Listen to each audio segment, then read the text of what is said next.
is India still rising? First of all, Modi took office, and first he went to Japan, China, and Brazil. No prime minister had ever gone to foreign countries in his first 3 weeks in office. And he announced a few weeks later a new foreign policy for India. It was that India would no longer just be a balancing factor in global diplomacy, it would be a promoter of initiatives in global diplomacy. He introduced what seems a very simple idea, which was that every Indian should have a bank account. Now, in our country, nobody cares about that because everybody has bank accounts, too many often. But in India, it's not true because Indians don't trust banks. They save on their arms, gold, under their mattress, wherever. They do not use banks. So the penetration rate of banks is very low in India. Now, what he meant by a bank account was not a normal bank account where an amount of money is sent electronically and received almost immediately, and it is the same amount. You're addressing a problem which for generations in India has been a real problem and has undercut trust in banks, namely Indians working in urban India, transferring money to family in rural India, were constantly being ripped off. The different amounts of money would arrive, cash would be taken out, cash changed hands. It was a very awkward system, so there was a lack of any kind of confidence in the distribution system. And yet people had to transfer money to relatives because there's great distances involved. And frankly, they had a bad experience for generations, not just shortly, but for generations. So here was an idea that would allow a family or a person working in urban India to transfer an amount of money and be assured that it got there. Very big idea.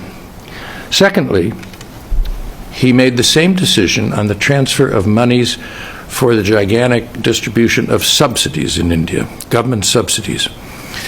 He announced that they were going to be transferred electronically and not in the form of cash, where, according to the figures, 30 to 35% of those transfers of subsidies were leaking, being lost or taken by corrupt players in the system.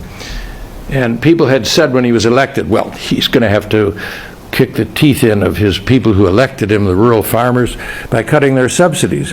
He didn't do that. He instead addressed the question of leakage in the system, which helped the fiscal accounts and didn't cut the subsidy of the recipient, but improved the delivery of that money. Now, there's a third part of this, and that is that he announced that there was going to be licenses given for this activity. And the licenses were distributed, and some banks applied and won a license. But who also won a license were two of the big telecom companies.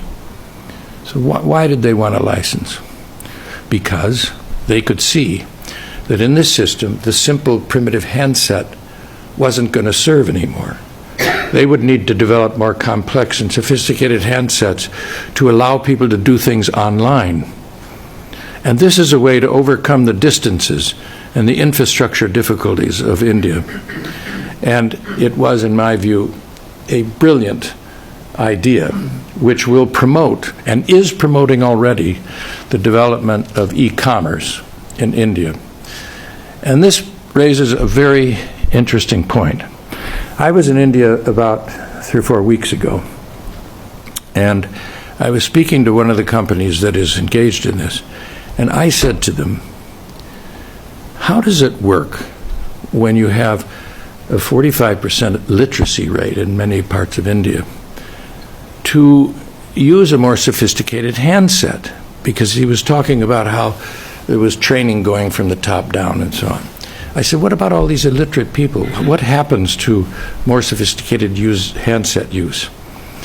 And the answer was striking. He said, you'd be surprised that people who are illiterate are able to use that kind of a handset as effectively as anybody else. They overcome the literacy difficulties by learning how to use the functions on the handset.